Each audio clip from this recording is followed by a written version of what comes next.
오늘 하나님께서 우리에게 주시는 말씀은 구약 성경 호세아 7장 4절에서 7절까지의 말씀입니다. 구약 1262쪽입니다.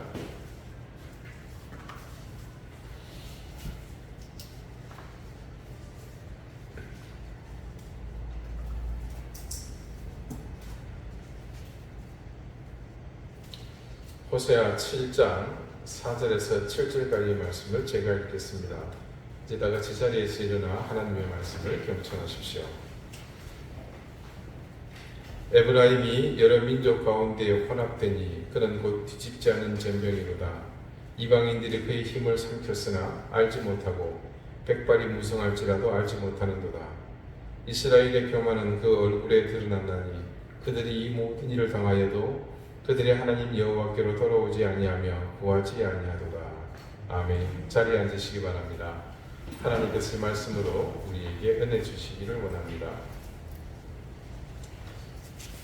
뒤집지 않은 전병은 화덕에 떡을 구우면서 골고루 잘 익도록 주기적으로 뒤집어주는 지극히 상식적인 일을 하지 않은 상태를 말합니다. 전병이라는 것이 그 생긴 모양이 마치 우리 길거리 포장마차에서 파는 호떡과 같이 생겼습니다. 여러분, 호떡 파는 분이 제일 많이 하는 일이 뭔지 아십니까? 먼저는 반죽을 일정량 떼내어서 손바닥 위에 동그랗게 펼칩니다. 그리고 그 안에 황설탕이나 혹은 흑설탕, 또 기타 견과류 같은 것으로 혼합한 소를 넣습니다. 그리고 그것을 둥글게 말죠. 그렇게 둥글게 만든 그것을 불에 달군 넓은 팬 위에 기름을 두르고 구워냅니다. 호떡을 처음 모양을 만들어 팬에 놓기까지는 한 번에 끝나는 동작이지만 이후로는 같은 동작의 연속입니다. 그때부터 호떡집 사장님의 손은 바빠집니다. 아직 공처럼 둥근 반죽 모양을 유지하고 있지만 팬에 닿은 부분이 금방 익었다 싶으면 바로 뒤집어서 둥글고 넓적한 누르개로 호떡의 진정한 모양이 되도록 눌러줍니다. 그런데 한번 그렇게 하는 것으로 끝나지 않죠. 이제 계속해서 반복적으로 뒤집어 줍니다. 그래야만 양쪽이 모두 골고루 익습니다. 열심히 호떡을 굽던 호떡집 사장님에게 미국의 이민 간 딸로부터 전화가 왔습니다. 국제전화입니다. 근데 좀 심각한 일이 벌어진 모양이에요. 사위가 바람을 피운다고 합니다. 비상 상황이죠. 그러면 호떡 뒤집는 일이 지금 중요한 게 아니거든요. 호떡이 타든 말든 지금 미국 사는 딸 문제가 더 심각하니 말입니다. 이리저리 소리 지르면서 죽일 놈 살릴 놈 자초지종을 따지고 묻고 대책을 강구합니다. 그때 방치된 호떡은 어떻게 됩니까? 지금 알바도 없이 혼자서 일하고 있는데 올려놓으면 그대로 한쪽이 바싹 타버리고 말겠죠. 일반적으로 한쪽은 너무 익어버려서 새까맣게 타고 한쪽은 아직 뒤집지 않아서 설익었다면 참 굉장히 어중간한 상태가 되죠. 양쪽 다 타버리면 그냥 버리면 그만입니다. 양쪽 다 설익었으면 더 구우면 되고요. 근데 이미 한쪽이 다 타버렸으니 어떻게 할 도리가 없습니다. 성경 말씀을 보면 전병은 본래 하나님께 고운 가루를 반죽해서 만들어 잘 익혀서 드리는 소제물로 전해지고 있습니다. 레위기 2장 4절입니다. 네가 화덕에 구운 것으로 소제의 예물을 드리려거든 고운 가루에 기름을 섞어 만든 무교병이나 기름을 바른 무교전병을 드릴 것이요. 이렇듯 고운 가루로 만든 전병을 하나님께 드리는 제물로 사용하는 것은 모세의 율법이 알려준 제사의 방법 중 하나입니다. 오늘 말씀이 이렇게 시작합니다. 에브라임이 여러 민족 가운데서 혼합되니 그는 곧 뒤집지 않은 전병이로다. 여기서 에브라임은 북이스라엘을 의미한다는 것을 이제 여러분은 잘 아십니다. 혹시 모르시는 분을 위해서 구현해 설명하자면 전체 이스라엘이 남과 북으로 분열될 때 남쪽은 당시 가장 큰 지파였던 유다, 그러니까 다윗왕, 솔로몬왕, 르호보암, 네, 이 왕이 속한 지파입니다. 거기에 사사기 마렵에 어떤 한 사건으로 거의 시가 많을 뻔했으나 겨우 명명만 유지하다가 초대왕 사울을 배출한 가장 연약한 지파 베냐민 지파가 합쳐서 남왕국 유다를 형성하게 됩니다. 자, 제가 형성했다 그랬는데 역사 속 정황을 보면 이건 자발적 형성이 아닙니다. 실제로는 당시 에브라임 지파의 여로보암을 중심으로 10지파가 분리 독립을 선언하는 통해 얼떨결에 남겨진 유다와 베냐민이 남쪽 왕국을 이루게 됩니다. 실제로 에브라임은 야곱의 12아들에 속하지 않은 지파입니다. 므낫세와 더불어 에브라임은 요셉의 아들이었습니다. 그러니까 혈통으로 볼 때는 야곱의 손자입니다. 아시다시피 요셉 덕분에 이스라엘 집안이 전부 굶어 죽을 지경에서 기사회생하지 않습니까? 결국 하나님의 은혜로 요셉이 애굽의 총리가 되어 극적인 성공을 했지만 그게 영 어색한 만남이었잖아요. 형제들이 얼마나 껄쩍지근했겠습니까? 요셉을 이 형제들이 왕따시켜서 죽이려고까지 했으니 말입니다. 창세기 기록을 보면 야곱이 죽은 줄 알았던 요셉을 만나서 얼마나 행복했던지 애굽의 고센 땅에 이주해서 그렇게 말년을 편안히 보냅니다. 그러다가 죽을 때가 가까웠을 때 요셉의 두 아들 므낫세와 에브라임의 머리에 안수하며 축복 기도를 하고자 합니다. 므낫세가 장자고 에브라임이 차자입니다. 그래서 요셉은 각각 장자는 야곱의 오른편에 또 둘째 아들은 에브라임은 왼쪽에 앉게 했는데 웬일인지 야곱은 그냥 이렇게 손을 얹으면 되는데 이렇게 가로질러서 가위 모양으로 반대로 손을 얹어서 기도하려고 합니다. 이게 무슨 일인고 하니 이스라엘에서 오른쪽이 파워가 세거든요. 하나님의 우편이냐 좌편이냐. 당연히 그래서 장자의 머리 위에 오른손을 올려야 합니다. 요셉이 아버지에게 잘못되었습니다 하고 바로 잡으려고 하자 요셉은 나도 안다. 하지만 바꾸지 않고 그대로 진행합니다. 이게 어쩌면 자신이 형 에서에게 장자의 권한을 빼앗았던 그런 그 과거의 경험 때문에 그런 게 아닌가 그렇게 추측들 합니다. 그러니까 결국 에브라임은 그런 겁니다. 자, 봐라. 먼저 우리 아버지 요셉 때문에 너희가 다 죽을 목숨이었지만 살아나지 않았느냐. 이게 첫 번째 명분이고요. 두 번째, 그 다음 할아버지가 분명 죽기 전에 이렇게 해서 기도했다. 할아버지 오른손에 내 머리가 있었다. 그러니까 내가 형 므낫세보다 더 위에 있다 이겁니다. 그래서 여러분 사사시대 모두가 영적 분별력이 흐려지는 시대다 보니 이런 한심한 세상적 기준이 그 기준으로 에브라임이 이스라엘에서 장자 노릇을 합니다. 그런 인습이 이어져 오다 보니까 에브라임은 왕권을 독차지한 유다 지파의 자연 반기를 들 수밖에 없었고 결국 그 영향이 나라가 갈라지는 사달로 이어지게 됩니다. 당연히 그 중심에는 자칭 장자라고 스스로 우기는 에브라임이 있었습니다. 그래서 이스라엘 후기에 에브라임이라는 말이 나오면 그 예외 없이 좋은 의미가 아닙니다. 스스로 제일 잘났다고 생각하는 이런 오만방자한 상징으로 에브라임은 타락한 북이스라엘을 지칭하는 대명사가 된 겁니다. 아무튼 이런 에브라임을 하나님께서 뭐라고요? 뒤집지 않은 전병이다 이렇게 말씀하십니다. 이때 그들을 전병으로 부르시는 이유는 앞서 말씀드린 율법과도 연관이 있습니다. 그들이 하나님께 드려진 민족, 즉 하나님께 헌신된 민족이라는 그런 의미겠죠. 여기서 헌신이라는 것은 제물로 드려지는 것과 같은 의미로 해석합니다. 자, 좀 신앙이 좀 지나치게 열정적인 분들, 가령 예를 들어서 저희 어머니 같은 분들, 하나님 이 아들을 하나님께 제물로 드립니다. 네, 제가 제물로 드려진 겁니다.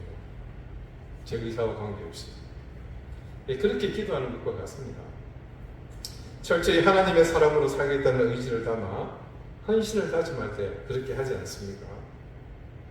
이는 지극히 당연합니다. 적어도 이스라엘에게 있어서는. 하나님께서 이스라엘과 계약하시지 않았습니까?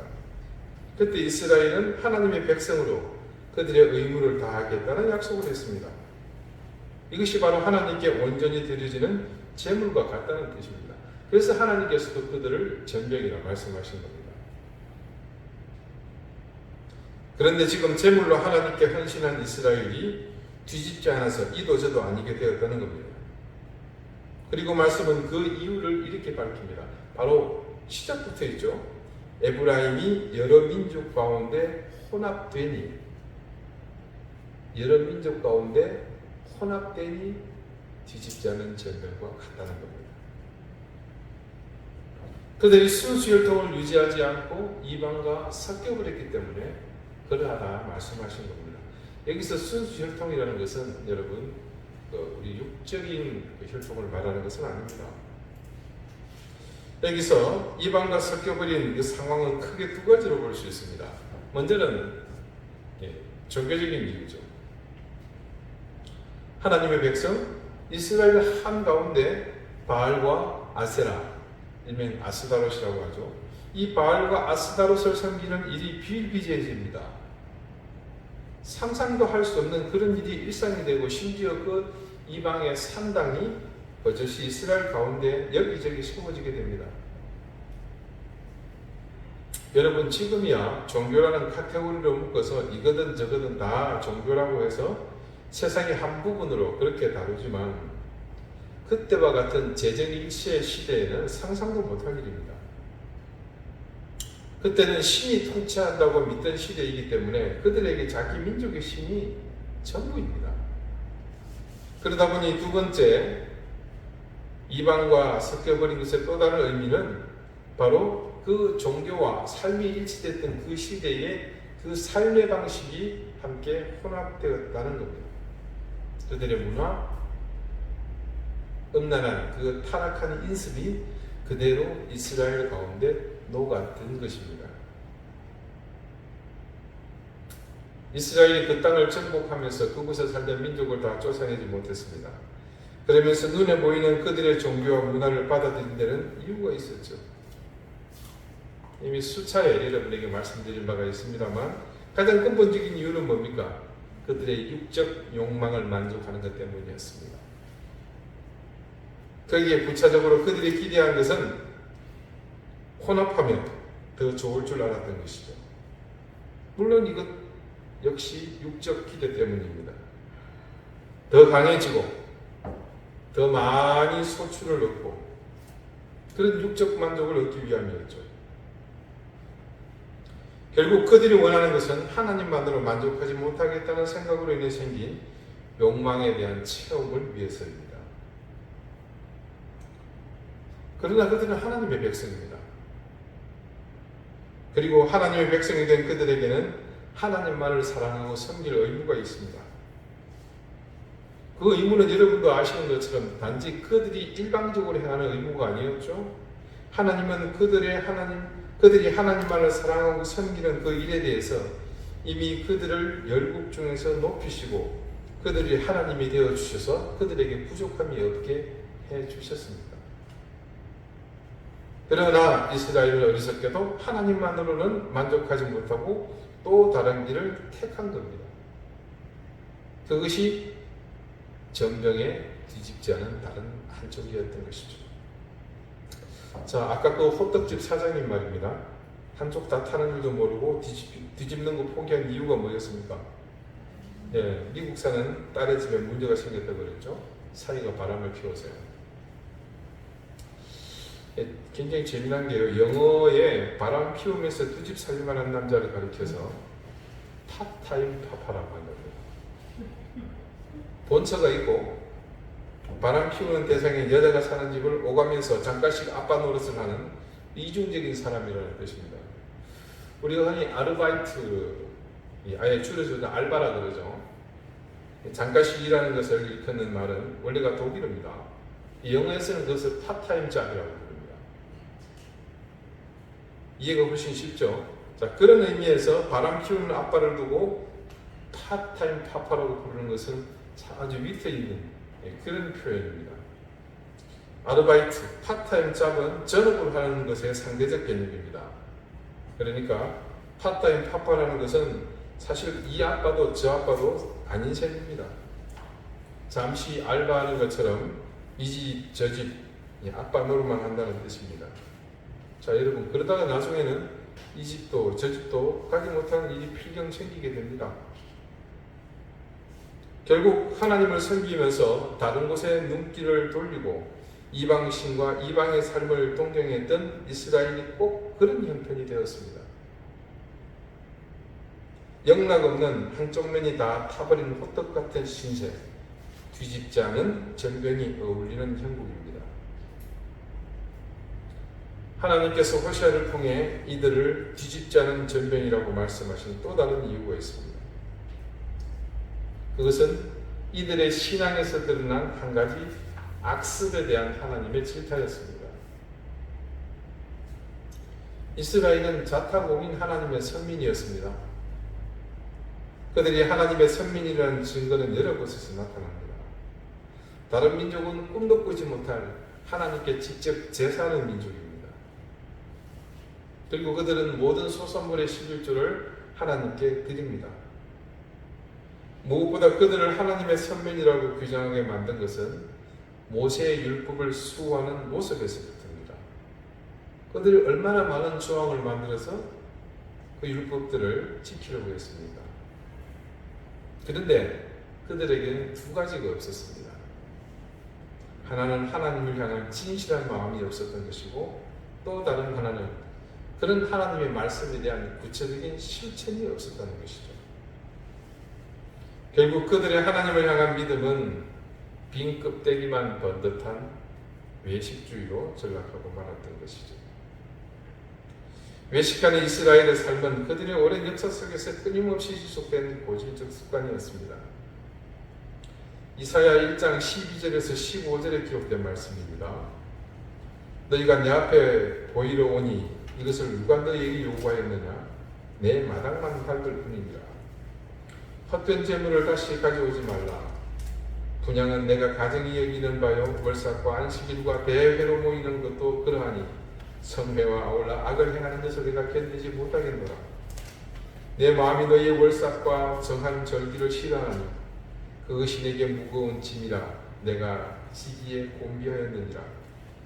너희가 손을 펼 때에 내가 내 눈을 너희에게서 가리고 너희가 많이 기도할지라도 내가 듣지 아니하리니 이는 너희의 손에 피가 가득함이라. 자, 여러분, 오늘 처음 듣는 말씀 아니시죠? 왜 우리말에 일을 간다는 말이 있죠? 바득바득 눈앞에 대놓고 쉬라는 일을 반복하는 모습을 보면서 일을 박박 간다고 합니다. 이 말씀을 보자니 딱 그 마을이 어울립니다. 그런 정황을 짐작케 하는 말씀이 바로 오늘 9절에 있습니다. 9절 후반부에 뭐라고 기록되어 있습니까? 백발이 무성할지라도 알지 못하는도다. 나이 먹고 오래되었는데도 알지 못하고 깨닫지 못한다는 말씀입니다. 얼마나 오래 반복하여 지속했는지 짐작할 수 있는 대목입니다. 그런데도 그들이 그 사실을 깨닫지 못하고 있습니다. 오랫동안 신앙생활하면서 기도 유창하게 잘하고 모르는 찬송 없고 성경 말씀 구구절절 잘 외우고 잘 찾고 어디 내놔도 부족한 것 하나 없습니다. 그런데 그의 심령은 차갑습니다. 열심히 봉사한다고 하지만 이게 매너리즘에 빠져서 습관적으로 기계적으로 잘하는 겁니다. 그렇게 자기 열심을 가지고 감사와 은혜 없이 오랫동안 봉사하는 분들이 의외로 교회에는 많습니다. 과연 그런 삶이 하나님 앞에서 그분 앞에 얼마나 의미 있는 삶이 되겠습니까? 목적이 불분명합니다. 그 속에 하나님을 향한 진실한 마음이 결여되었는데 과연 하나님께서 그 현실에 대해 뭐라고 말씀하시겠습니까? 뒤집어라. 한쪽 다 탄다. 나는 한쪽만 다 타서 익어버린 전병은 안 먹는다. 호떡도 그렇거니와 전병은 더더욱 양면이 고루 잘 익어야 합니다. 더군다나 하나님께 드릴 전병이라면 더욱 그래야 하겠죠. 그렇기 때문에 수시로 뒤집어야 합니다. 하나님의 자녀로서 부끄럽지 않게 살고자 하는 우리에게 필요한 삶은 전병이 골고루 잘 익도록 무시로 뒤집듯 우리의 삶의 가치관을 순간순간 하나님 앞에서 하나님의 뜻에 맞추어 바꾸는 모습입니다.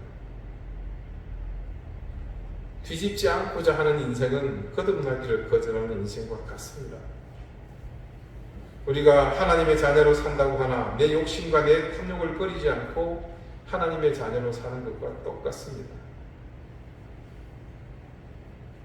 우리는 지난주 달궈진 화덕 같은 인생에 대해서 경계해야 하는 이유를 깨닫게 되었습니다. 달궈진 화덕과 비슷한 삶이 바로 뒤집지 않고 한쪽만 지나치게 익혀 타버리도록 놔두는 인생입니다. 오늘 하나님이 책망하시는 뒤집지 않은 전병과 같은 삶은 욕망에 달궈진 화덕같이 살아가는 사람에게는 필연적으로 뒤이어 따라오는 삶입니다. 혹여 내 삶이 욕망으로 달궈진 화덕과 같다는 것을 깨달았다면 그 즉시 여러분 인생의 전병을 뒤집으십시오. 우리가 전병을 뒤집는 것은 실제적인 삶의 회개를 의미하는 것이며 또한 가치관을 새롭게 바꾸기를 원하는 실천의 첫걸음입니다. 뒤집지 않은 전병은 궁극적으로 하나님께 제물로 드리지 못합니다. 우리의 뒤집지 않은 삶이 하나님께로 다가갈 수 없다는 뜻입니다. 그러므로 우리의 영과 육을 기꺼이 뒤집어야 합니다. 비단 그것은 나만의 삶뿐만이 아니라 나의 주변, 내 가정과 내가 섬기는 교회의 삶까지도 함께 뒤집어야 합니다. 한 인생의 어느 날 구원을 얻었습니다. 은혜를 입은 것이죠. 무슨 일이 일어난 겁니까? 그렇습니다. 자기 인생을 뒤집은 것입니다. 우리의 인생을 뒤집지 않고는 그냥 의식 속에서만 구원은 존재할 뿐 실제적인 주님과의 만남은 결코 이루어지지 않습니다. 그렇게 뒤집지 않고 자신의 삶에 충실한 명목상 그리스도인들이 가득하기에 그래서 교회는 늘 시끄러운 것입니다. 뒤집지 않은 전병, 한쪽은 타버렸고 한쪽은 아직 익지도 않은 그 전병을 먹으면 어떻게 될 것 같습니까? 어지간히 장이 튼튼하지 않고는 배탈이 나기 마련입니다. 미련하게도 뒤집지 않은 전병처럼 이스라엘은 하나님과 세상 두 주인을 섬기겠다고 나섰다가 결국 세상으로부터도 버림을 받았고 하나님의 심판을 받고 말았습니다. 서울에서 제가 살다가 제주에 오니까 제주는 서울과 다른 것이 참 많았습니다. 여러분도 경험하셨겠지만 그 다른 것의 실체가 뭡니까? 서울에는 육지에는 있지만 제주에는 없는 것들, 이게 많이 다른 거죠. 제가 호떡을 참 좋아하는 편입니다. 오늘 전병을 보다 보니까 호떡 생각이 금방 나더라고요. 제주에는 그 서울이나 육지처럼 그 도심지 번화가에 길거리에 호떡을 파는 곳이 처음에는 없더라고요. 그러다가 우연히 모슬포 5일장에 갔다가 그곳에 호떡 파는 것을 제가 보았습니다. 얼마나 반갑던지요. 알고 보니 제주 5일장에 있더라고요. 거기가 가실 일이 있거든 한번 사서 앞서 보시기 바랍니다. 맛은 제가 보장합니다. 호떡 굽는 것 구경도 하시고 그때마다 꼭 주인 아주머니가 호떡 뒤집는 것을 보거든 마음속으로 그렇게 다짐하십시오. 나도 열심히 뒤집는 인생을 살아야겠구나. 나이가 들수록 사람은 변하지 않고 자기 생각이 굳어진다고들 하죠. 그래서 세상은 나이 든 사람일수록 자기 고집이 세다는 일반적 개념이 굳건합니다. 그러나 우리는 그런 일반적인 생각에 갇혀 살아야 할 아무 이유가 없습니다. 그저 우리는 하나님의 뜻과 생각에 따라 살 뿐입니다. 우리의 인생이 달궈진 화덕 같은 인생이 되었어도 안 되겠지만 뒤집지 않은 전병과 같은 삶으로 굳어져서도 안 될 것입니다. 언제나 하나님의 뜻 앞에서 끊임없이 여러분의 인생 전병을 호떡 뒤집듯 뒤집는 인생을 사시기를 바랍니다. 양면을 골고루 이렇게 잘 익혀서 하나님께 온전한 전병을 드리는 그런 멋진 인생을 사시기 바랍니다. 기도드리시겠습니다. 하나님, 우리는 지난주 욕망에 달궈진 화덕이 얼마나 위험한 인생인지 깨닫게 되었습니다. 그리고 오늘 또 한 가지, 뒤집지 않은 전병과 같은 생이 얼마나 허망한 인생인지 또한 깨닫게 되었습니다. 우리의 인생이 허망한 욕망으로 달궈진 인생이 되지 않도록 경계하듯 또한 우리 인생의 여정이 결코 뒤집지 않은 전병과 같이 굳어지지 않게 해주십시오. 세월이 갈수록 굳어질 수밖에 없다는 인생의 일반적 가치관에 갇히지 않게 하시고 오로지 하나님의 뜻을 따라 언제든 우리의 생각과 의지를 뒤집는 그런 멋진 인생으로 살게 해주십시오. 예수 그리스도 이름으로 기도드립니다. 아멘.